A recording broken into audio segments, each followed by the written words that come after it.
प्रणाम आचार्य जी। मेरा नाम ऋचा है।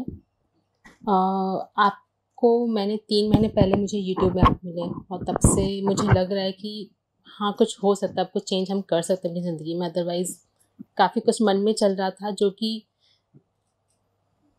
मतलब कि मेरा जो व्यक्तित्व है वो कुछ ऐसा है, अगर हम डिफ़ाइन करें तो कॉन्फिडेंस कम रहता है, मुझे कन्फ्यूज़न रहता है और इंट्रोवर्ट हम काफ़ी। मतलब मुझे किसी से इंटरेक्ट करने में कर नहीं पाते हम सही से। और दूसरा ये कि जहाँ मुझे लगता है कि मेरी बात को सुनने वाला और समझने वाला नहीं है सामने वाला, वहाँ पे हम बोलते नहीं हैं और इस वजह से हम most of the places at most of the time हम चुप रहते हैं, अपनी बात को कम्युनिकेट नहीं कर सकते। लेकिन मन में बहुत कुछ चलता होता है। मेरे मन में गुस्सा बहुत ज़्यादा है, जब मेरे अंदर गुस्सा बहुत ज़्यादा है, जो कि मुझे लगता है कि शायद पैट्रियार्कल सोसाइटी की वजह से है, पैट्रियार्की की वजह से है, या मेरे आसपास जो हम दुनिया देखते हैं और समझते हैं उसकी वजह से है। अगर थोड़ा सा डिफाइन करें कि मेरे मन में क्या चलता है, जब हम छोटे थे, शायद 2nd या 3rd स्टैंडर्ड में, मेरी लोकेलिटी में एक दीदी थी, उनकी शादी हुई। शादी कुछ टाइम बाद दहेज की वजह से उनको जला दिया गया, मतलब कि उनके हस्बैंड ने और इन लॉज ने मिलकर उनको जला दिया। वो हैं, जिंदा हैं, सही सलामत हैं, बट वो पूरी बदल गई। मतलब कि गला और कंधा पूरा मिल गया, इतना मतलब स्किन जल गई, गल गई।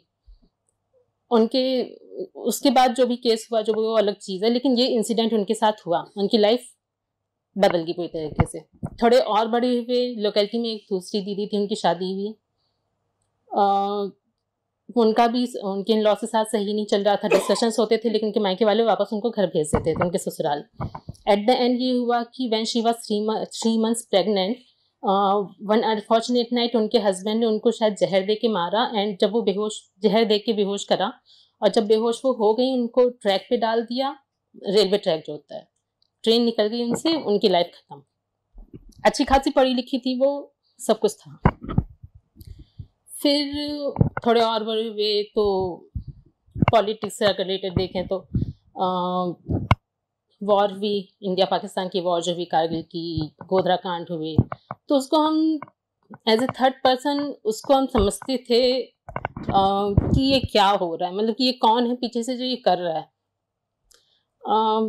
केसेस सुनने को मिलते थे जहाँ पे मर्डर्स हो रहे हैं, रेप्स हो रहे हैं, क्यों हो रहे हैं, सॉरी बोल नहीं पा रहे हैं सही से। अभी आजकल जो हम न्यूज़ पढ़ते हैं, अगर रेप्स की बात करें तो अभी सिचुएशन ऐसी, कुछ केसेस ऐसे सुनने को आते हैं कि कुछ लोग ऐसे हैं, सम ऑफ द मेन, जो they not only rape a female human of any age, but they also rape any other species like goats, dogs, cows, pregnant cows. ऐसे केसेस भी सुनने को मिलते हैं। वो लोग कहाँ से आ रहे हैं, वो लोग कौन हैं, ये समझ में नहीं आता है, बट गुस्सा बहुत है, मन में गुस्सा बहुत आता है। और भी कई ऐसी चीजें हैं। अब वो गुस्से का असर मेरी पर्सनल लाइफ में पड़ता है। मुझे मतलब कि अंदर फाइट चलती रहती है कि मुझे ये चीजें नहीं झेलनी है। अब इसकी वजह से क्या होता है कि छोटी छोटी बातों में मुझे बराबरी हम करने जाते हैं, तुलना, मतलब कि मुझे अगर मुझे इतनी छोटी छोटी बातों में बुरा लगता है कि अगर हम अपने हस्बैंड के साथ बाइक पे जा रहे हैं तो मुझे पीछे बैठना पड़ता है, मुझे वो पीछे बैठना अच्छा नहीं लगता। अब ये बात हम बोल नहीं सकते, बोलने वाली बात नहीं है, सामने वाला समझ भी नहीं पाएगा कि अगर हम उस अपने हस्बैंड को बोलेंगे कि समथिंग रॉन्ग विद यू, कि इसमें बुरा मानने वाली क्या बात है। या छोटी छोटी बातें जहाँ पे मुझे लगता है कि मुझे पीछे फील होता है, मेरे, अगर हम एज ए वाइफ और as a daughter in law, मुझे वो अच्छा नहीं लगता। अब उसका असर ये होता है कि मेरे अंदर गुस्सा इतना ज्यादा है, हम उसको बता पाते हैं किसी को सही तरीके से, तो हम अपने आप को ही हर्ट करते हैं, अपने आप को ही हिट करते हैं। और अगर हस्बैंड को भी गुस्सा दिखाते तो गलत तरीके से जाता है, अपनी बात को हम सही तरीके से बता नहीं पाते। मेरा एक छोटा बच्चा है, 3 साल का है। सबसे ज्यादा दिक्कत मुझे उसके साथ होती है, बिकॉज इस चीज का जो मेरे अंदर फ्रस्ट्रेशन है, जो गुस्सा है, वो उस पे निकलता है। एक छोटा बच्चा है, वो जिद करता है छोटी छोटी बातों पे। जब वो जिद करता है तो हम उसको बिना बात ही कई बार ज्यादा डांट देते हैं या थप्पड़ भी उठा देते हैं। अब मेरी कोशिश होती है तो उसके ऊपर हाथ ना उठाएं, बट गुस्सा होता है। अब उसके अंदर मुझे वो रिफ्लेक्शन दिखता है कि अगर उसको ये समझ में आता है कि उसकी बात अगर नहीं सुनी जा रही है, तो वो गुस्सा दिखा सकता है। वो रिफ्लेक्शन मुझे उसके ऊपर दिखता है, वो मुझे बहुत बुरा लगता है। मुझे ऐसा लगता है कि जिस चीज़ से हम हमेशा बचने की कोशिश कर रहे थे। अच्छा, दूसरी चीज़ ये है कि मैंने अपने घर पे भी एग्रेशन देखा है, मेरे पिताजी का। ऑल्दो उन्होंने कभी फिज़िकली हर्ट नहीं करा मेरी मम्मी को या हम लोगों को भी, बट कंट्रोल करना चाहते हैं। ऐसा मतलब मैंने जनरली देखा है कि हस्बैंड्स जो होते हैं, या मतलब मैंने इसी टर्म्स में देखा है कि वो कंट्रोल करना चाहते हैं पूरी फैमिली को कैसे रन करना है, या वाइफ के डिसीजंस हैं या जो भी है। ऑल्दो माय हस्बैंड इस टर्म्स इन टर्म्स में ऐसा नहीं है, ऐसे नहीं है, बट मैंने देखा अपने फादर को, अपने ब्रदर इन लॉज को। तो मुझे अब ऐसी सिचुएशन आ गई कि I don't want to be controlled by anyone. मुझे ना सजेशंस अच्छे लगते हैं अगर सामने से आ रहे हैं ना, और कंट्रोल तो बिल्कुल भी नहीं करना चाहते। कई बार हम इस चीज़ को कह देते हैं तो भी सही तरीके से नहीं कह पाते, तो वो झगड़े में ही बदल जाता है। कई बार हम नहीं कह पाते, तो अगर नहीं कह पाते तो उसका गुस्सा फिर मेरे अपने ऊपर निकलता है। मुझे समझ में नहीं आ रहा है कि हम इस गुस्से के साथ क्या करें? मतलब कि किस तरीके से हम इसको राइट डायरेक्शन में, एक पॉजिटिव डायरेक्शन में लेके जाएँ कि कुछ पॉजिटिव चेंज कर पाएँ। देखिए, आपने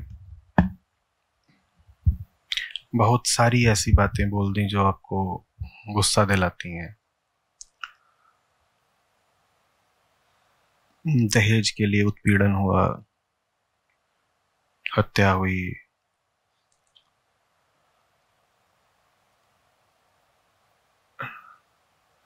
दो देश आपस में लड़ रहे हैं, दो समुदायों के लोग आपस में लड़ रहे हैं,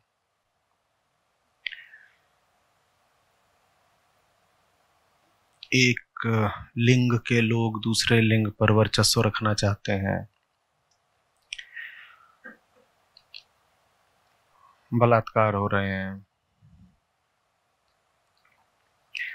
बहुत सारी आपने बातें कही, और ये सब बातें आपको ठीक नहीं लगती हैं। आप में क्रोध आता है,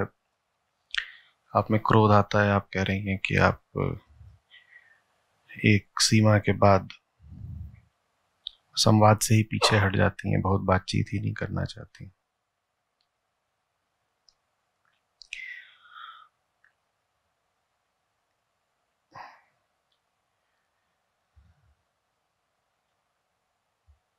देखिए, ये लगता तो सभी को है कि कुछ गलत है, बहुत कुछ गलत है। कोई यहाँ ऐसा नहीं बैठा होगा जिसे अपने जीवन से, समाज से, देश से शिकायत नहीं होगी।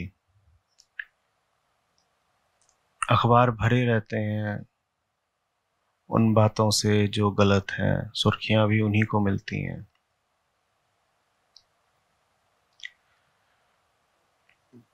प्रश्न ये है कि गुस्सा करना किस पर है, किसको हम गलत ठहरा रहे हैं, क्या हम बदलना चाह रहे हैं।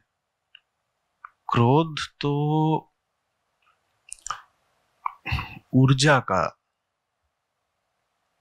एक उफान होता है जो कुछ बदलना चाहता है। जब मन को ये एहसास होता है कि कहीं कुछ गलत है,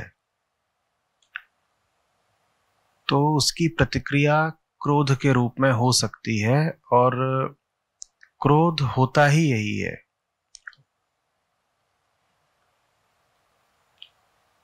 ऊर्जा का एक उफान, बढ़ गई है ऊर्जा, आप तुरंत ही कुछ परिवर्तित कर देना चाहते हैं। हम भी मानते हैं कि बहुत कुछ गलत है, और अगर कुछ गलत है तो उसको परिवर्तित किया ही जाना चाहिए। पर क्या बदलना चाहती हैं आप? क्रोध जो जानता हो स्वयं को, वो सृजनात्मक हो जाता है, और क्रोध जो स्वयं को नहीं जानता वो अंधा हो जाता है, विक्षिप्त हो जाता है, बस तोड़फोड़ करता है। क्या हमें पता है हम किस पर क्रोधित हों? क्या हमें पता है गलत ही क्या है? एक व्यक्ति है जो विवाह ही दहेज के लिए कर रहा है, पत्नी से उतना मिल नहीं रहा, तो गर्भवती पत्नी है तो भी उसको मारे दे रहा है। ये व्यक्ति कभी पैदा हुआ था, बच्चा था, जैसे अभी आपका छोटा बच्चा 3 साल का, वैसे ये हत्यारा भी एक दिन बच्चा था। ये कैसे पहुंच गया इस हालत में जहां ये जीवन भर किसी व्यक्ति के साथ साथ रहने, खाने पीने, सोने को तैयार हो गया पैसे की खातिर? किसने इसको उस हालत में पहुंचा दिया? जानवर भी ऐसे नहीं होते। जानवरों से बदतर इस मनुष्य को किसने बना दिया? खुद तो नहीं बना होगा, इतनी बुरी तो नहीं मनुष्य की प्रकृति कि वो दूसरे मनुष्य को, जिसके गर्भ में उसी की औलाद हो, पैसे की खातिर जला दे या ट्रेन के नीचे डाल दे। ये कर कौन रहा है? आसान हो जाता है कहना कि ये काम उस इंसान ने करा, उस पर थूक दो, सरेआम फांसी की मांग करो, कहीं दिख जाए तो उसको पत्थर मारो, लिंचिंग कर दो उसकी। ये तो ठीक, इस व्यक्ति ने बड़े पाप करे, इसको मार दो। और मारने की बात कौन कर रहा है? ये पूरी भीड़ इसको मारने की बात कर रही है। ये जो आदमी है, ये बचपन से लेकर के आज तक इसी भीड़ के बीचों बीच रहा है। ये जैसा भी बना है, इसे किसने ऐसा बनाया है? और वही भीड़ क्या कह रही है? इसे मार दो। मुझे इस व्यक्ति की वकालत नहीं करनी है, इस व्यक्ति से मेरा कोई खास रिश्ता नहीं है, इसको बचाने में मेरा कोई स्वार्थ नहीं। मैं तो बस समझना चाह रहा हूं ये व्यक्ति आया कहां से। एक नेता है जो किसी देश पर युद्ध घोषित कर देता है। आज भी इस समय एक बड़ी लड़ाई चल रही है दुनिया में, हर तरह के हथियार उसमें प्रयुक्त हैं। आशंका ये भी है कि उसमें जैविक हथियार, रासायनिक, यहां तक कि नाभिकीय हथियार भी इस्तेमाल हो सकते हैं। एक नेता है, उस नेता ने युद्ध घोषित कर दिया है, उस युद्ध में हजारों लोग मारे ही जा चुके हैं। उस नेता को ताकत कहां से मिल रही है? मैं उस नेता को दोष दे दूं, मार दूं उस नेता को? और नेताओं को मारने की भी हमारी पुरानी परंपरा है। सद्दाम हुसैन को याद करिए, मारा गया था कैसे हुआ। न्यायालय में खड़ा है सद्दाम हुसैन, दाढ़ी वाड़ी बढ़ा के मार दो। और बहुत सारे नेता हैं, उन्हें या तो मार दिया जाता है युद्ध के बाद, या वो आत्महत्या कर लेते हैं। नेता, सिर्फ नेता जिम्मेदार है? नेता कहां से आया? नेता को नेता बनाया किसने है? नहीं, उसकी हम बात करना नहीं चाहते, क्योंकि हम ही ने बनाया है।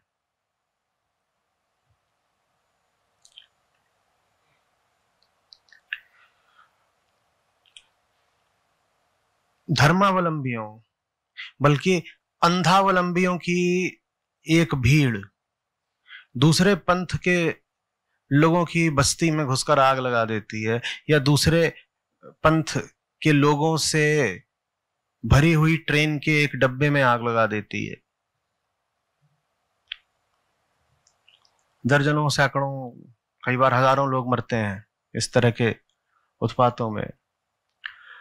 ये जो आग लगाने वाले लोग हैं, इनको धर्म का ये विकृत अर्थ बताया किसने? या वो पैदा ही हुए थे धर्म के बारे में इस तरह की मूर्खतापूर्ण, विभत्स, हिंसक धारणाएं लेकर के? किसने बनाया बताइए तो।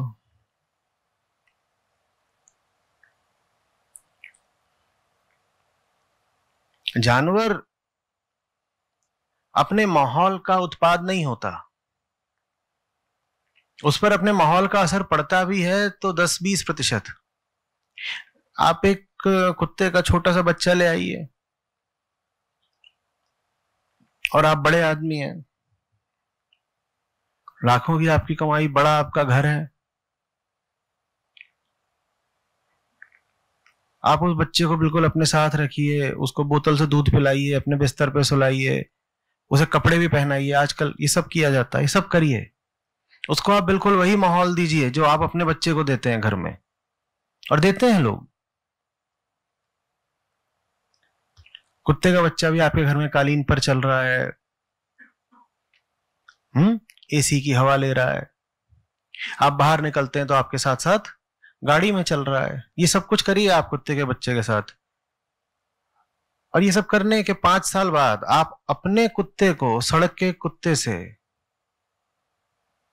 जरा नाप कर देखिए, शारीरिक तौर पर नहीं, व्यवहारिक तौर पर, मानसिक तौर पर, तुलना में 10-20% का अर्थ मिलेगा, अंतर मिलेगा। यहां तक कि आप अपने डॉगी को जब घुमाने लेके चलेंगे सड़क पर और उसके सामने सड़क का डॉगी आ जाएगा तो बिल्कुल कलाई खुल जानी है, दोनों एक हो जाते हैं, देखा है, बिल्कुल एक हो जाने हैं। अगर दोनों नर हैं तो भौंकने की जो प्रतिस्पर्धा चलेगी पूछिए मत, और अगर वो जो सड़क वाला डॉगी है वो मादा है तो आपका डॉगी एसी और बोतल और बिस्तर और गाड़ी सब भूल जाना है, उसे याद आना है बस ये कि मैं तो श्वान हूं, मैं भी वही हूं जो ये है। तो पशुओं पर बहुत अंतर नहीं डाला जा सकता परवरिश का, थोड़ा बहुत पड़ जाएगा, बहुत नहीं। इंसान बहुत ज्यादा निर्मित और निर्धारित होता है अपने माहौल परवरिश से। अब इंसान अगर घोर विकृत निकल रहा है तो मैं समझ नहीं रहा मैं दोष दूं किसको। निश्चित रूप से उस इंसान को दिया तो जाना ही चाहिए, क्योंकि मैं स्वयं कहता हूं, वेदांत की सीख है कि तुम्हारा माहौल कितना भी खराब हो, अंततः चुनाव की शक्ति तुम्हारे पास रहती है, तो दोष किसी दूसरे को मत देना। ये बिल्कुल मेरी सीख है। जब कोई व्यक्ति मेरे सामने आता है और कहता है कि मैं तो मजबूर हूं, मैं क्या करूं, मेरा तो माहौल ही खराब है, तो मैं उससे हर बार यही कहता हूं, माहौल को दोष मत दो, क्योंकि माहौल किसी के नियंत्रण में नहीं होता।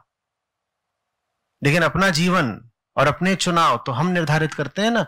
तुम क्यों गलत चुनाव करते हो? क्यों तुम बाहरी डर, दबाव, लालच के आगे घुटने टेकते हो? सही चुनाव करो, ये मैं कहा करता हूं। जब कोई व्यक्ति मजबूरी का रोना रोए तो मैं उसको ये बात बोलता हूं। लेकिन जब किसी व्यक्ति पर पूर्ण दोषारोपण कर दिया जाए कि उसके गुनाहों के लिए बस वो व्यक्ति ही जिम्मेदार है, तब मैं एक प्रतिप्रश्न उठाता हूं, बिल्कुल उल्टी तरह का। मैं पूछता हूं, क्या वाकई बस वो व्यक्ति जिम्मेदार है? वो व्यक्ति कहां से आया? आसमान से टपका? बोलिए ना, कहां से आया? हम जानते नहीं वो कहां से आया और हम क्रोध खूब दिखाते हैं। मैं फिर कह रहा हूं, उस व्यक्ति का पक्षधर नहीं हूं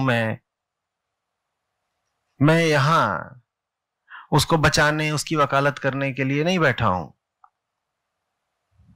लेकिन अगर हम वाकई सच्चाई जानना चाहते हैं तो क्या ये उचित नहीं कि हम समझें कि ये अपराधी आते कहां से हैं? और अपराधी सिर्फ वही नहीं है जो ऐसे अपराध करते हैं जो कानूनन अमान्य हैं। राजनेता भी अपराध कर रहे हैं, घरों में पति भी अपराध कर रहे हैं, पत्नियां भी अपराध कर रही हैं, दफ्तरों में अफसर, मैनेजर, ये भी अपराध कर रहे हैं, हर कोई अपराध ही कर रहा है। ऐसे ऐसे अपराध हो रहे हैं जिन्हें कोई कानून अपराध मानता ही नहीं।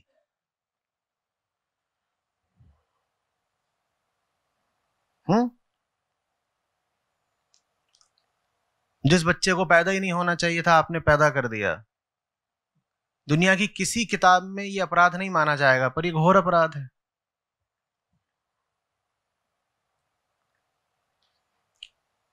आप मांसाहार करते हैं, इसको अपराध माना ही नहीं जाता, इसको तो जायका माना जाता है, पर यह महाअपराध है, नारकीय अपराध है।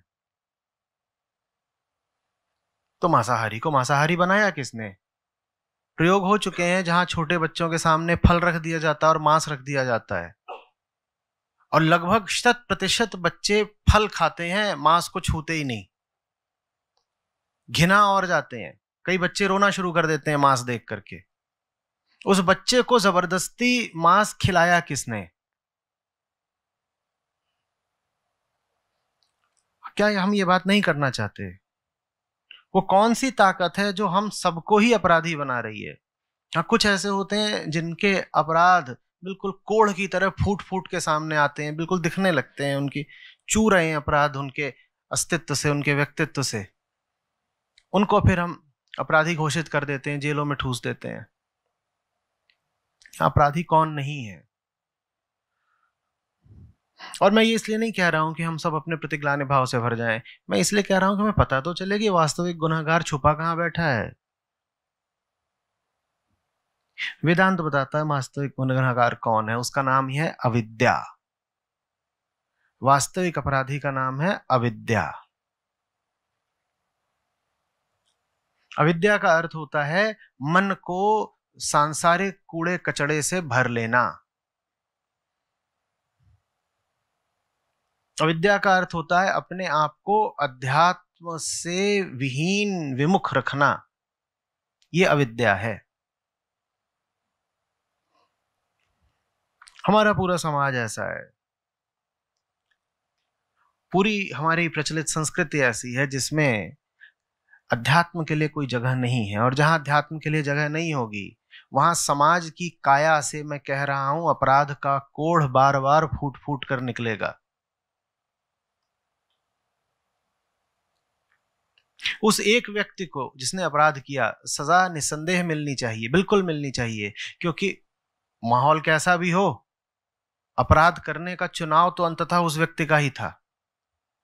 वो चाहता तो अपने आप को रोक सकता था, भले ही माहौल कितना ही उसको प्रभावित कर रहा हो, दबाव डाल रहा हो। तो उस व्यक्ति को तो निसंदेह सजा मिलनी ही चाहिए, जो हत्यारा है या बलात्कारी है या चोर है। लेकिन क्या सिर्फ उस व्यक्ति को ही सजा मिलनी चाहिए?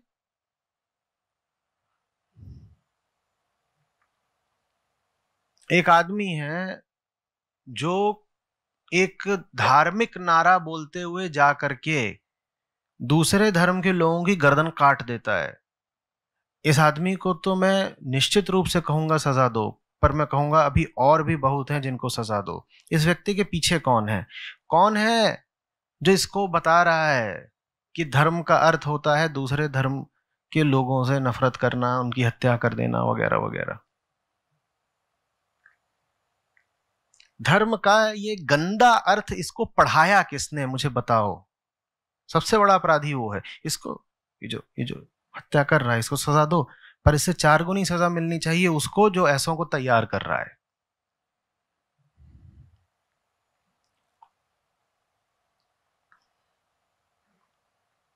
दुनिया में कोई नहीं प्रजाति होती जीव की जो दूसरे जीवों का बलात्कार करे।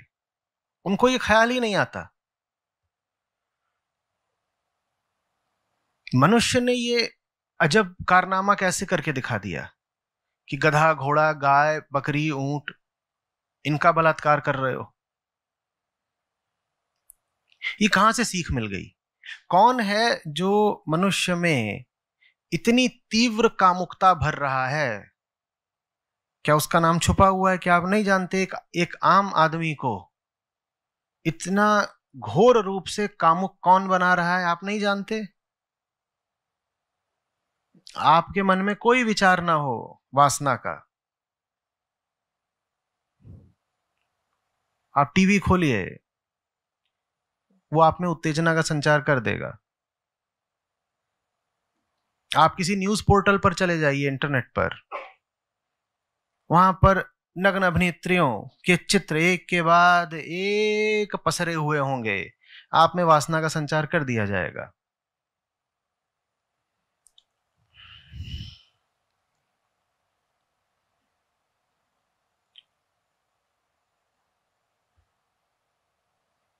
बहुत सारी फिल्में हैं जिनमें और पोर्नोग्राफी में कोई अंतर शेष नहीं है। आप कहीं भी जाइए, इनके गाने बज रहे होते हैं। यहां तक कि हमारे तीज त्योहारों और शादी आदि उत्सवों पर भी यही फूहड़ गाने बज रहे होते हैं। अब मुझे आप बताइए कि बलात्कार के लिए आपको प्रेरित कौन कर रहा है? कुत्ता नहीं करता बलात्कार, बंदर नहीं करता, शेर नहीं करता, कम से कम विजातीय बलात्कार तो ये बिल्कुल नहीं करते। आप नहीं पाएंगे कि शेर हिरणी का बलात्कार कर रहा है। उसे भूख लगी होगी, मार के खा जाएगा, बलात्कार नहीं करेगा।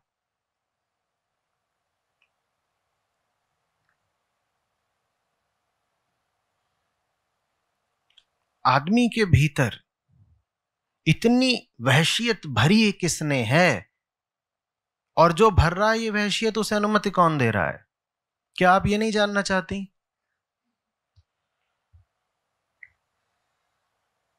जो नेता आपकी जिंदगी बर्बाद कर रहा है, उसको वोट किसने दिया है? वो आपने ही दिया है। फिल्मों के निर्माता निर्देशक जबरदस्त तरीके से आपको भ्रष्ट कर रहे हैं। उनको पैसा किसने दिया है? टिकट खरीद खरीद के आपने ही दिया है।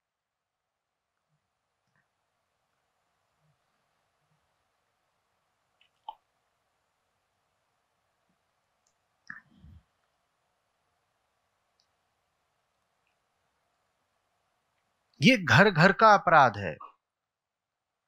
ये हर जगह हो रहा है। ये आपके मोहल्ले की, आपके घर की, या बस आपके अनुभव की कहानी नहीं है। अपराध हवा में है, क्योंकि अविद्या हवा में है।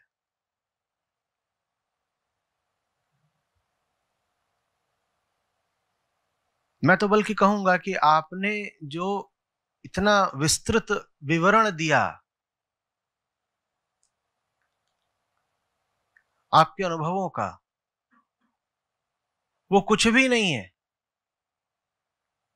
टिप ऑफ द आइसबर्ग, उतना भी नहीं है।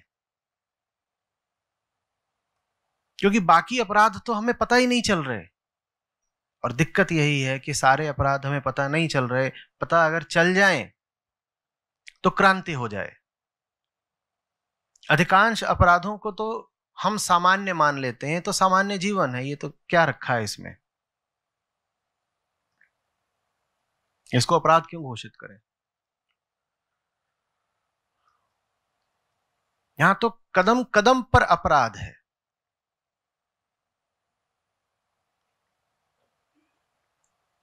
अपराध की क्या परिभाषा? किसी का नुकसान करने को अपराध कहते हैं, यही ना? किसी का आप नुकसान कर दें तो इसको हम घोषित करते हैं अपराध। जो अपना ही हित नहीं जानता, वो दूसरों का क्या कर रहा होगा? पल पल नुकसान ही तो कर रहा होगा ना। तो आप जानते बूझते करते हो ना करते हो, अनजाने में तो लगातार आप अपराधी हैं ही।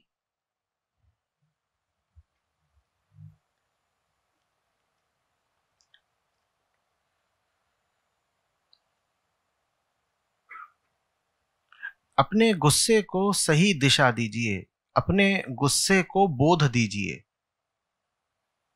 नहीं तो आप गुस्सा कुछ चंद लोगों पर निकालती रहेंगी।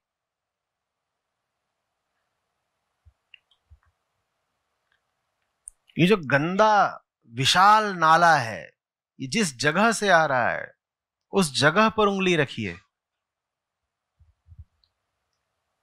और वो जगह कोई एक सीमित भौगोलिक जगह नहीं है।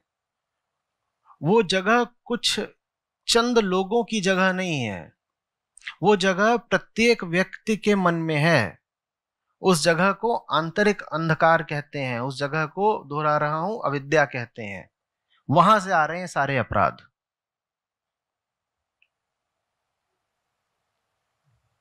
और देखिए, जिन लोगों ने दुनिया देखी है उनसे आप थोड़ा बात करेंगी ना, तो आपको कहेंगे कि पकड़े हमेशा छोटे चोर जाते हैं। आप जिनको अपराधी बता भी रही हैं, ये चिंदी चोर हैं, ये पॉकेट मार हैं, ये पकड़ लिए आते हैं, फिर हम कहते हैं देखो ऐसा कर दिया, देखो वैसा कर दिया।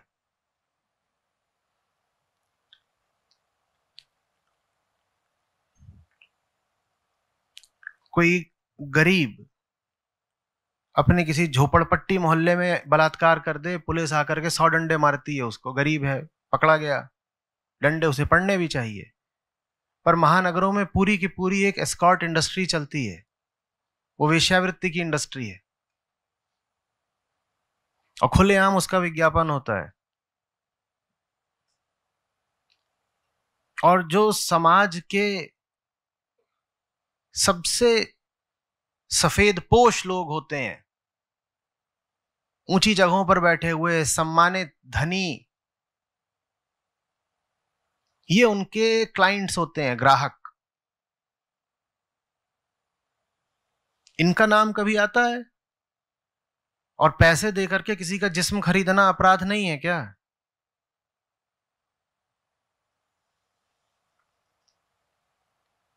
पर उनका नाम कभी नहीं आएगा। वो आपकी नजरों में इज्जतदार बने रहेंगे, आप उनको वोट भी दे आएंगे, और अगर वो आपको किसी मंच पर दिखाई दे जाएं तो आप उनको मालार्पण भी कर देंगे, आप जिंदाबाद के नारे भी लगा देंगे।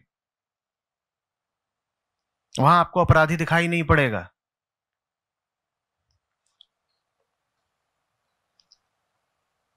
अपराध हर जगह है। अपराध हमारे मन से निकल रहा है, अपराध हमारी संस्कृति से निकल रहा है, माहौल से निकल रहा है। और इस माहौल को दूषित किया जा रहा है हमारी शिक्षा द्वारा। वापस आइए इस बात पर कि मनुष्य बहुत हद तक अपने माहौल की निर्मित होता है। जैसा इंसान का माहौल होता है वैसा बन जाता है माहौल, इंसान।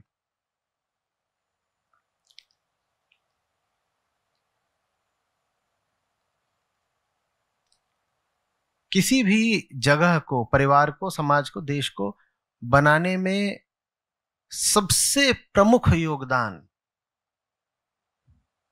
शिक्षकों का होता है। ये बात इतनी घिसी पिटी है, हर साल आप 5 सितंबर को यही बात सुनते हैं और तालियां बजा देते हैं, शिक्षक दिवस। हाँ, देश के निर्माता कौन? शिक्षक। शिक्षक, ताली बजा दो, सबको एक एक लड्डू मिल जाएगा, घर चले जाओ। पर यह बात वास्तविक है, शिक्षक ही बनाते हैं किसी भी जगह को। अब शिक्षक कौन है आज? घर पर शिक्षक है मां बाप, जो खुद घोर मूर्ख हैं। और भारत के लिए खेद की बात है कि शिक्षक यहां आमतौर पर वो लोग बनते हैं जो कुछ और नहीं कर पा रहे होते जीवन में। मेरा शिक्षकों की अवमानना का कोई इरादा नहीं है। मैं भली भांति जानता हूं कि 5% शिक्षक ऐसे भी होते हैं, बहुत काबिल, बहुत समर्पित। पर मैं जो बहुमत है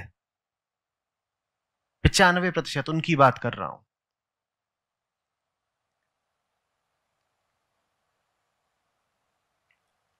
जो बहुत शिक्षा लेकर भी शिक्षक बनते हैं, उनके पास भी अपने विषय का ज्ञान हो सकता है, अध्यात्म में शून्य होते हैं।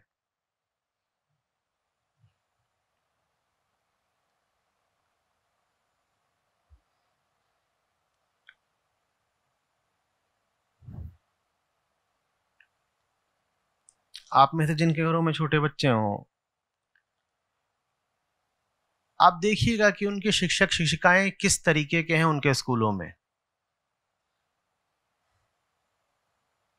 और अगर मेरी आपकी बातचीत थोड़ी भी सार्थक रही है, कृष्ण से और वेदांत से आपका थोड़ा भी प्रेम रहा है, तो आपका दिल धक से रह जाएगा कि मैं ऐसे लोगों के सुपुर्द कर रहा हूं अपने बच्चों को।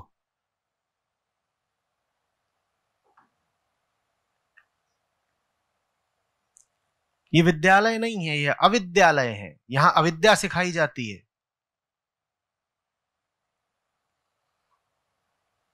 फिर हमको बहुत बुरा लगता है कि कहां से आ गए अपराधी, हत्यारे, बलात्कारी, यहीं से आ गए। और कहां से आ गए? इंसान का निर्माण तो शिक्षालयों में ही होता है। घर पर आप उसकी शिक्षा खराब करते हैं।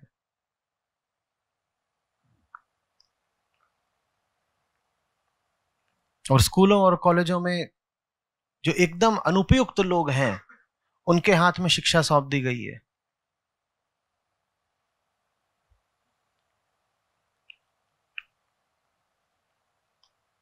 और घर और विद्यालय यदि काफी नहीं थे तो बाकी शिक्षा हमको मिल जाती है मीडिया से, टीवी से, फिल्मों से और अपनी संगति से।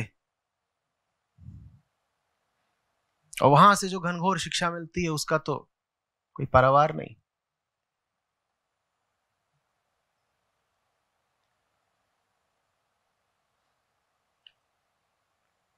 इस तरीके के खाद पानी से, ऐसी गंदी हवा से और ऐसे घुप अंधेरे में अगर विषवृक्ष नहीं पैदा होगा तो और क्या?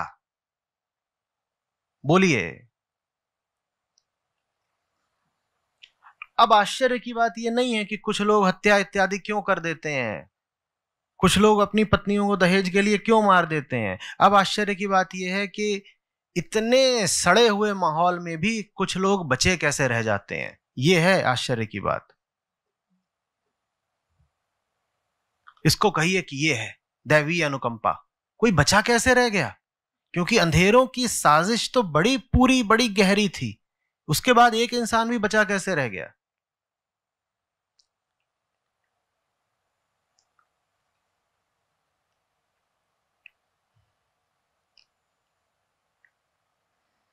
धर्म सब कुछ है। आपकी शिक्षा में यदि अध्यात्म नहीं तो शिक्षा शिक्षा नहीं। आपकी राजनीति में अध्यात्म नहीं तो वो विष नीति है, अधर्म नीति है।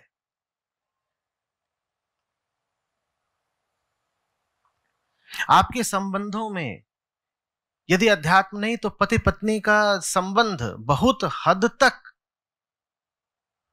दुकानदार और ग्राहक का संबंध है, क्रय विक्रय का संबंध है।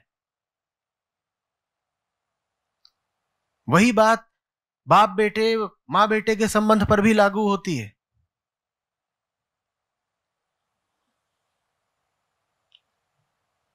माल बेचा जा रहा है, माल खरीदा जा रहा है, और माल से जब अपेक्षाएं पूरी नहीं होती तो माल को कचड़े में फेंका जा सकता है।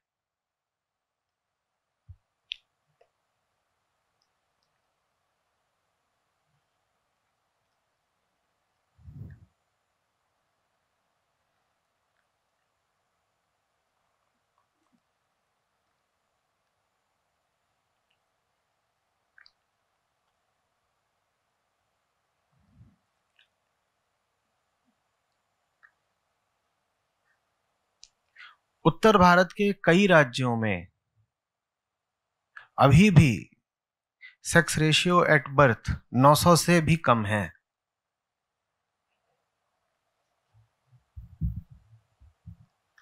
उसका अर्थ है कि जन्म लेने वाली 10 लड़कियों में से लगभग 2 मारी जा रही हैं। हर 5 बच्ची में से एक जन्म लेते वक्त ही या जन्म लेने से पहले मार दी जाती है। या तो भ्रूण हत्या हो जाती है या फिर तो शिशु हत्या बोल दीजिए, नवजात हत्या बोल दीजिए। हम बात कर रहे थे कि स्त्रियों पर अत्याचार हो रहे हैं, बलात्कार इत्यादि, दहेज हत्या इत्यादि। क्या ये जो बच्चियां जन्म से पहले मार दी जाती हैं, इनकी हत्या में इनकी माओं का कोई योगदान नहीं होता? क्या सारे मामलों में ऐसा ही होता है कि पति और बाप यही इच्छुक थे हत्या के, और मां तो विरोध कर रही थी, मां से जबरन हत्या करवा दी गई भ्रूण की?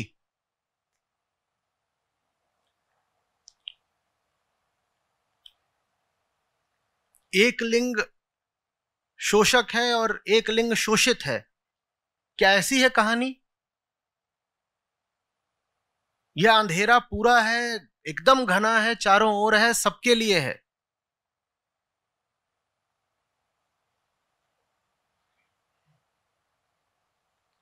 आमतौर पे दहेज हत्या के मामलों में जलाने वालों में सास का भी बड़ा अहम किरदार होता है।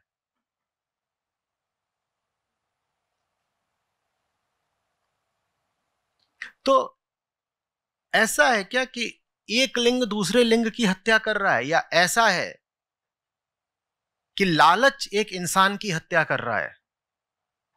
इसको हम क्या माने, पुरुष स्त्री की हत्या कर रहा है या लालच एक इंसान की हत्या कर रहा है? बोलिए। अगर पुरुष स्त्री की हत्या कर रहा है तो उसमें मरने वाली की सास इतना क्यों उपद्रव कर रही थी, उछल उछल कर योगदान दे रही थी? मिट्टी का तेल मैं डालूंगी इसके ऊपर।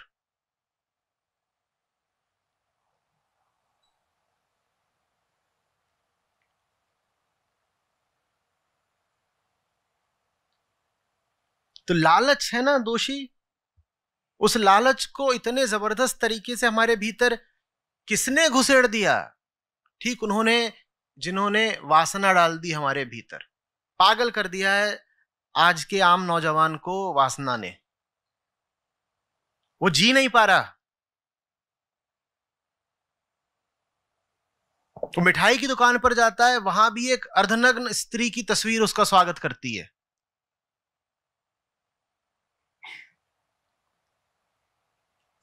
वो पुरुषों के कपड़े खरीदने के लिए जाता है, वहां पर भी एक नंगी देह लगी हुई है, उसके हाथ में पुरुषों की बनियान और चड्डियां हैं। स्त्री देह नंगी।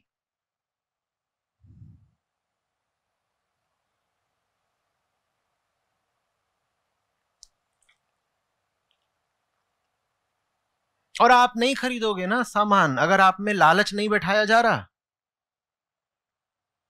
वो जो सास है जो अपनी बहू को जला डालना चाहती है, उसको इतना दहेज चाहिए क्यों? क्योंकि उसने टीवी पर अभी अभी विज्ञापन देखा है कि एक नए तरीके का एसी आया है बाजार में, वो मुझे भी चाहिए। वो जो सास है वो अभी स्त्री नहीं है, वो लोभग्रस्त व्यक्ति है एक। और उसमें लोभ कौन डाल रहा है? उसके घर में एसी लगा हुआ, उसे ऐसी कोई समस्या नहीं है, उसको बताया जा रहा है लेकिन नया एसी आया, ज्यादा ठंडा करता है। और इस एसी का विज्ञापन भी कौन कर रही है? वहां भी एक आधी नंगी फिल्मी तारिका है जो कूद कूद कर बता रही है कि जब ये एसी चलता है तब तो मेरा मन करता है कि और अपने सारे कपड़े उतार दूं। और सास ने ये देखा और सास बिल्कुल बौरा आ गई, बोली मुझे भी यही चाहिए। और कैसे आएगा? और दहेज से आएगा। दहेज कौन लाएगा? बहू लाएगी। बहू ला नहीं रही, जला दो। हत्या किसने करी? सास ने करी। वो एसी है जिससे आग की लपटें उठी हैं। और ये बात हमें दिखाई नहीं देती। हम सोचते हैं विज्ञापन ही तो आ रहा है, विज्ञापन ही तो आ रहा है। और आजकल एक नई चीज चली है, जानवरों की लाशें उछाली जाती हैं विज्ञापनों में। आप कुछ देख रहे हो, अचानक से एक मुर्दा जानवर का मांस आपके चेहरे पे उछाल दिया जाएगा, खाओ इसको। और धन्य है भारत की न्यायपालिका जो इस पर रोक नहीं लगा रही और दंड नहीं दे रही। ये अहिंसा का देश है। यहां बहुत सारे समुदाय अभी भी ऐसे हैं जो मांस को हर प्रकार से अधर्म समझते हैं। वो कुछ भी देख रहे हो बैठ करके, उनके सामने अचानक उछलता हुआ मांस आ जाता है, कहते हैं डब्बा बंद स्वादिष्ट मटन, ये आपके घर पे हम डिलीवर करेंगे। और सिर्फ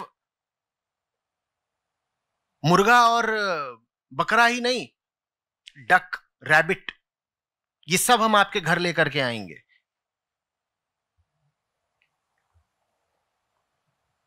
और उसमें पूरा दिखाया जाता है, ये बढ़िया देखिए, लाल लाल गुलाबी गुलाबी मांस है, खाइए।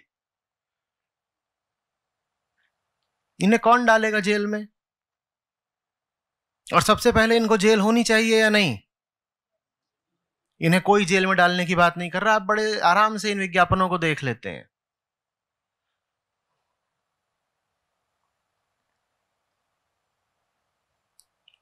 जिन चीजों की आपको जरूरत नहीं, आपको मजबूर किया जाता है कि आप वो चीजें भी खरीदें,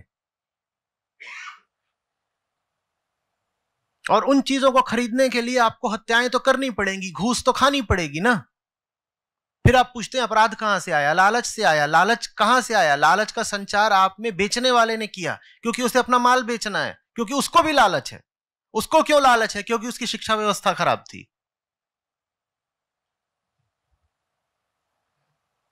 हर आदमी को जब तुम लगातार भोग भोग और भोग की ही शिक्षा दोगे, तो वो अपराध नहीं करेगा तो और क्या करेगा? तुम मुझे बताओ, उसकी मजबूरी समझो। वो टिंगू सा होता है 2 साल का, तब से लेकर के उसकी आखिरी सांस तक तुम उसको लगातार यही सिखा रहे हो, तो और भोगो और कंज्यूम करो और ये चीजें घर में लेके आओ, यहां घूम के नहीं जाओ। सोशल मीडिया से आप बच नहीं सकते, आज की जिंदगी का वो अनिवार्य हिस्सा है। और आप उसमें खोलिए, आपको दिखाई देगा फलाना फिल्मी स्टार जाके मालदीव में बैठा है, मॉरिशस में बैठा है, वहां बीच पर लेटा हुआ है। आप में कर दिया गया कामना का संचार, अब तुम आपको भी जाना है। और ये सब कुछ स्पॉन्सर कौन कर रहा होता है? Tour operators. ये बात हमें पता नहीं चलती। हमें लगता है वो अदाकारा तो वास्तव में खुद ही घूमने घामने गई होगी और वहां फोटो वोटो अपनी नंगी नंगी खिंचा के डलवा रही है, सब लोग देख रहे हैं, बड़ा अच्छा लग रहा है। यहां किसी का माल बेचा जा रहा है।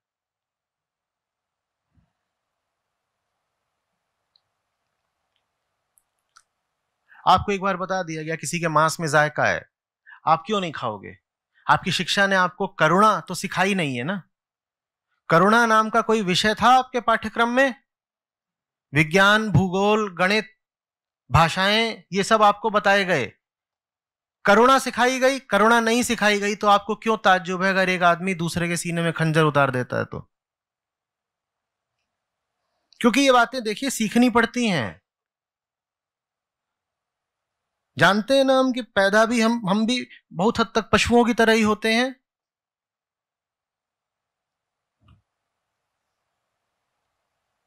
इंसान को उच्चतर मूल्य सिखाने पड़ते हैं, आप उसको सिखा नहीं रहे हैं, उसमें कहां से आ जाएंगे? करुणा प्राकृतिक नहीं होती, जन्मजात नहीं होती, वो विद्या से आती है, और विद्या हमें दी नहीं जा रही। अब हमारे बच्चे हैवान निकले तो ताज्जुब क्यों?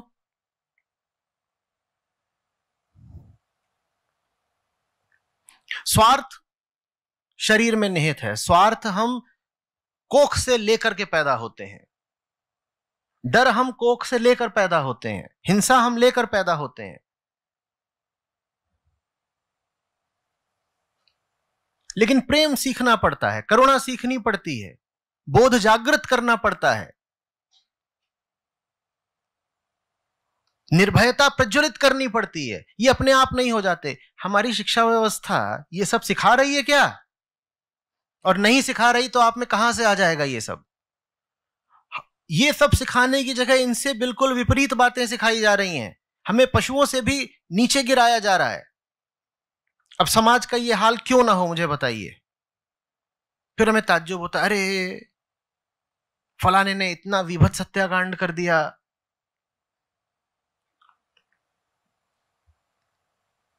किसी की पत्नी का किसी से प्रेम संबंध था, तो पत्नी जी ने और उन नए प्रेमी जी ने मिलकर के पति जी की हत्या करी। फिर पति जी की लाश को काटा, उसके 150 हिस्से किए, और फिर वो जो 150 हिस्से थे उनको बोरे में भर के उसी बोरे के बगल में उत्सव मनाते हुए पत्नी जी और प्रेमी जी ने संभोग किया। क्यों ना करें? अगर जीवन है ही बस मजे मारने के लिए, हमें आ रहा है इसी मजा, हम मजे मारेंगे। और आपको यही तो बताया जा रहा है ना कि जीवन किस लिए है? मजे मारने के लिए। अब किसी को इसी में मजा आ रहा है तो वो क्यों ना मारे मजे। जीवन का कोई वास्तविक लक्ष्य होता है, ये आपकी शिक्षा आपको बता रही है? नहीं बता रही। तो फिर जीवन का जो पाशविक लक्ष्य हो सकता है वो हमने पकड़ लिया है।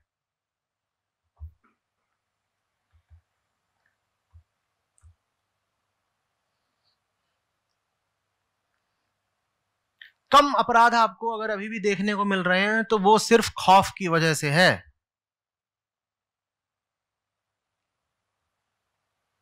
डंडे का खौफ, पुलिस का खौफ, इसलिए नहीं कि लोग अच्छे हैं। इसीलिए जिन जगहों पर डंडे का खौफ थोड़ा कम हो जाता है वहां आप तुरंत देखते हैं कि कानून व्यवस्था की हालत खराब हो गई है। देखते हैं कि नहीं? और फिर उसको ठीक करने का भी आपके पास एक ही तरीका होता है, पुलिस चाहिए, कोई डंडे वाला चाहिए जो आकर के पीटे दनादन दनादन, तो लोग थोड़ा डर के मारे सही रहेंगे।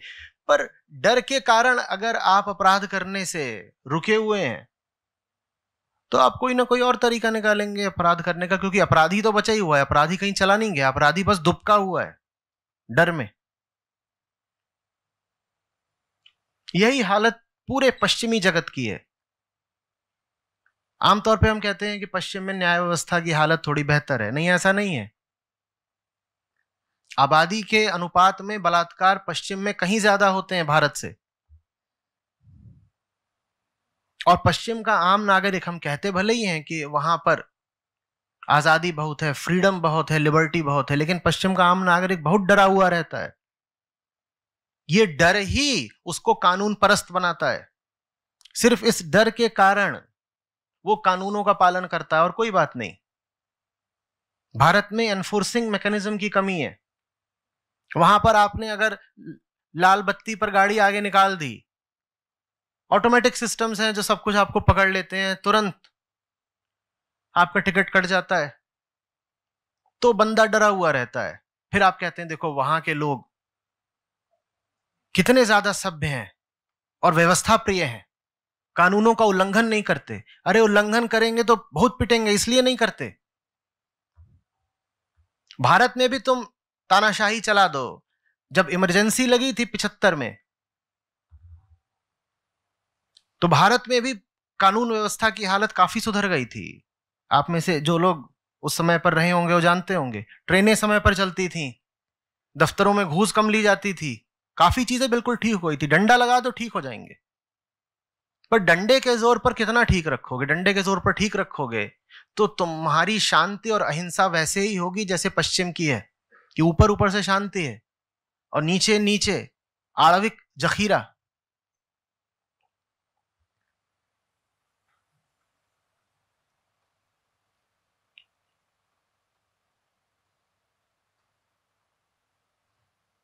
इंसान इंसान के साथ शांति से सिर्फ एक तरीके से रह सकता है, आध्यात्मिक मूल्यों द्वारा।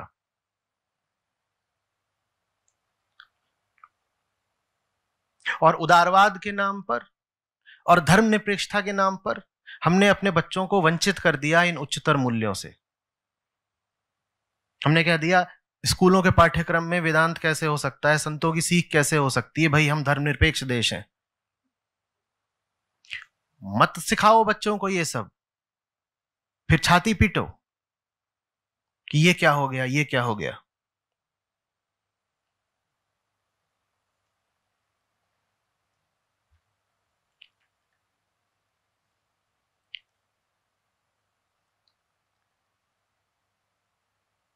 एक तो घिनौनी हरकत तब है जब पति पत्नी पर अत्याचार करे या पत्नी पति पर करे, एक तो वो है। और मुझे समझ में नहीं आता क्या ये बराबर की घिनौनी बात नहीं है जब पति पत्नी में प्रेम नहीं लेकिन 40 साल से साथ रहते हैं, साथ सोते हैं? ये बराबर की घिनौनी बात नहीं है क्या? बोलिए, ये अपराध नहीं है? तो ये अपराध तो हर घर में हो रहा है। जब प्रेम हमें सिखाया ही नहीं गया तो पति पत्नी में कहां से आ जाएगा?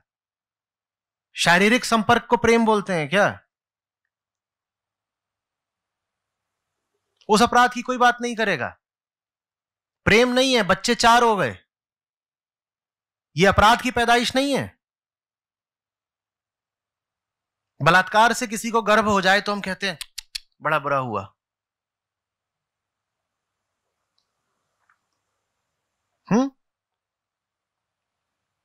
और पत्नी ने इसलिए शादी कर ली क्योंकि पति के पास अच्छी नौकरी थी, लड़का अच्छा है, बढ़िया है, खूब कमाता, सरकारी नौकरी, इतना पाता, वो शादी कर लेते। और पतिदेव ने उस पत्नी को इसलिए चुन लिया क्योंकि कद काठी उसकी आकर्षक थी, बढ़िया एकदम मस्त है, गर्मा गर्म। प्रेम का ही नहीं, इन दोनों ने एक दूसरे को चुन लिया और 4 बच्चे पैदा कर दिए। ये 4 बच्चे बलात्कार की पैदाइश नहीं है, बस इसमें बलात्कार दोनों तरफ से हुआ है। पत्नी ने पति का किया है, पति ने पत्नी का किया है। प्रेम कहां है? जहां प्रेम नहीं है फिर भी शारीरिक संपर्क है, वो या तो बलात्कार है या वेश्यावृत्ति है।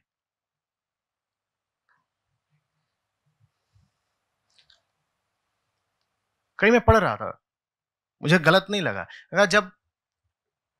जब कोई स्त्री पैसे के लिए बिकती है तो उसको वेश्या बोलते हैं, लेकिन जब कोई पुरुष पैसे के लिए बिकता है तो उसको दूल्हा बोलते हैं।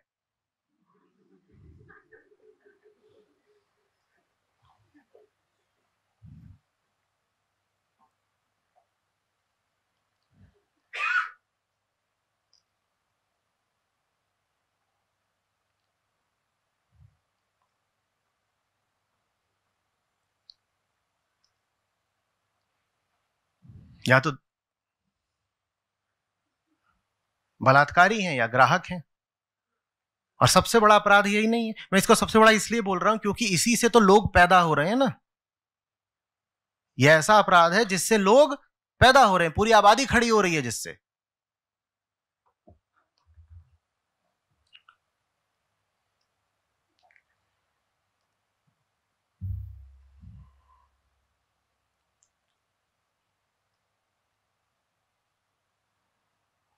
जिन्होंने हमें सिखाया प्रेम प्रेम सब करें, प्रेम न चीन्हे कोय, जा मारग साहब मिले, प्रेम कहावे सोए, उनका नाम नहीं जानते आज के बच्चे।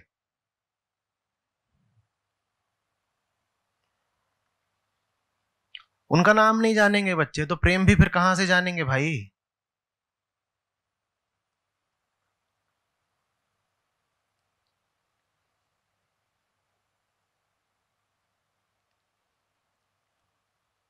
नहीं समझ में आ रही बात? इतनी सीधी है पर समझ में नहीं आ रही।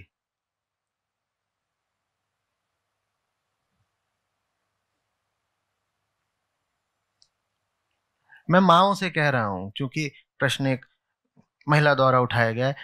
आपके घर में जो आपके सुपुत्र है ना, उनको अगर आप आध्यात्मिक शिक्षा नहीं दे रही हैं तो या तो आप एक बलात्कारी पैदा कर रही हैं, बड़ा कर रही हैं, या महिला देह का ग्राहक। कैसा लग रहा है सुनने में? ये बहुत भद्दा लग रहा है ना, बिल्कुल अश्लील लग रहा है ना। ये सुनने में इतना बुरा लग रहा है, जब हो रहा है तब बुरा नहीं लग रहा।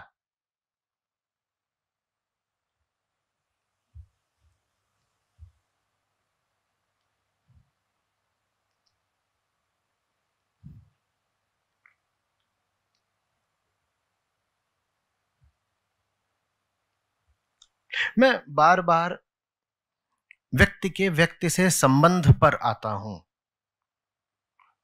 क्योंकि घर में जो हो रहा है समाज वहीं से चलना है। घर इकाई है, घर में जो हो रहा है देश की राजनीति वहीं से चलनी है, फिर पूरा संसार वहीं से चलना है। तो इसीलिए मेरी मूल रुचि व्यक्ति से व्यक्ति के संबंध में है। वो यदि ठीक है तो पूरी दुनिया ठीक चलेगी, और वही अगर विकृत है तो फिर अमेरिका और रूस में लड़ाई हो, आपको क्या आश्चर्य है? आप सोचेंगे अमेरिका और रूस लड़ गए। नहीं, अमेरिका और रूस की बात नहीं है, ये विकृत व्यक्तियों की करतूत है। अमेरिका क्या है? मुझे अमेरिका लाके दिखाओ। अमेरिका क्या है? अमेरिका क्या है? अमेरिका तो एक सिद्धांत है, एक कॉन्सेप्ट है। ये जो लड़ बैठे हैं ये व्यक्ति हैं। मैं जानना चाहता हूं इन व्यक्तियों को विकृत किसने किया, और ये सवाल आपको भी पूछना चाहिए, इन व्यक्तियों को इतना खराब किसने कर दिया?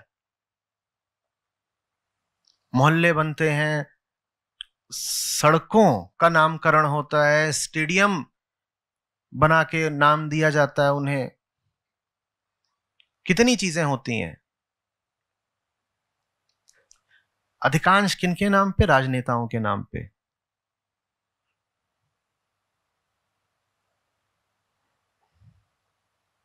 मुझे बताइएगा, संत रैदास के नाम पर आपने कितने पुल, कितने मोहल्ले, कितनी सड़कें, कितने स्टेडियम देखे हैं? बताइएगा। लेकिन कोई छुटभैया भी राजनेता होगा, उसके नाम पर भी कम से कम एक गली तो रखी दी जाती।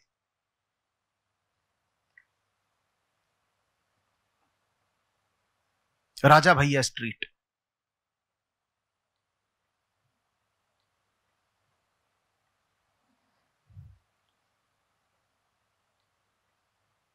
इस इतने बड़े देश में जिद्दू कृष्णमूर्ति के नाम पर एक पुस्तकालय नहीं है। उनकी अपनी फाउंडेशन कुछ काम कर रही है, अच्छा, वो अलग बात है।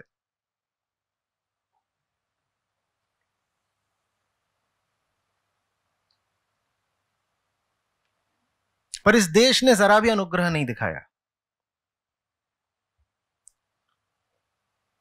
आपके अखबारों में मुझे बताइए, संतों और ऋषियों का कितनी बार उल्लेख आता है?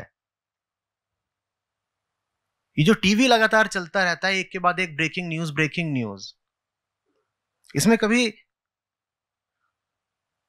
मानस की एक आध चौपाई, कबीर साहब का एक आध दोहा, गीता का एक आध श्लोक, ये भी सुनने को मिलता है। वो शक्लें देखिए, वो जो टीवी पर बैठे रहते हैं और आकर भौंकते रहते हैं, उनकी औकात है, उन्हें पता भी है एक भी चौपाई।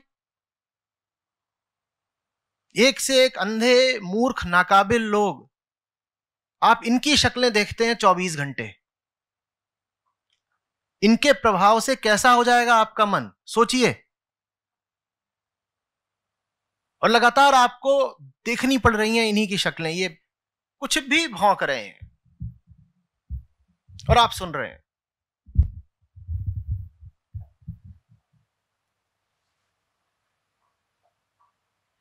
और ये संबंध हमें सीधे सीधे स्पष्ट होता नहीं कि सारे अपराध यहीं से निकल रहे हैं। हमको लगता है अपराध तो चाकू ने किया है, अपराध तो पिस्तौल ने किया है। अपराध उस अज्ञान ने करा है जो आपके दिमाग में ठूसा जा रहा है। ये बात आपको स्पष्ट ही नहीं होती।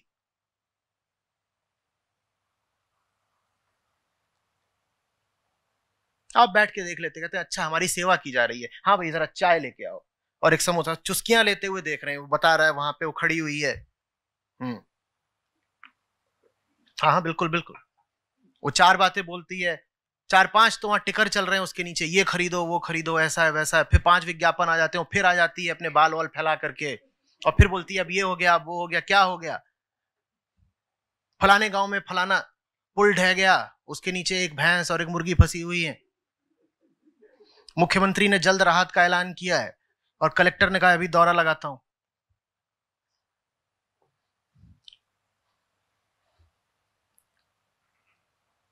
थोड़ी देर में पता चलेगा कि भैंस की ज्यादा बात हो रही, मुर्गी कम बात हो रही है। भैंस की ज्यादा बात क्यों हो रही है? क्योंकि भैंस अल्पसंख्यक वर्ग के किसी व्यक्ति की थी।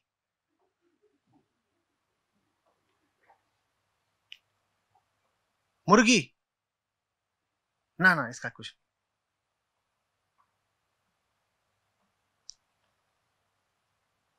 और ये सब हम खाते पीते रहते हैं, ये हमारा आहार है, हमारी इंद्रियों को ये आहार मिल रहा है और हम इसको ले रहे हैं।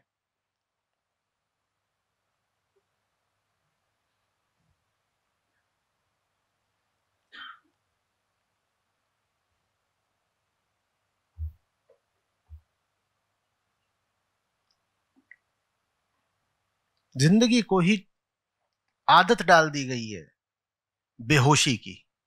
कुछ पता नहीं कि हमें क्या खिला दिया गया, क्या पिला दिया गया।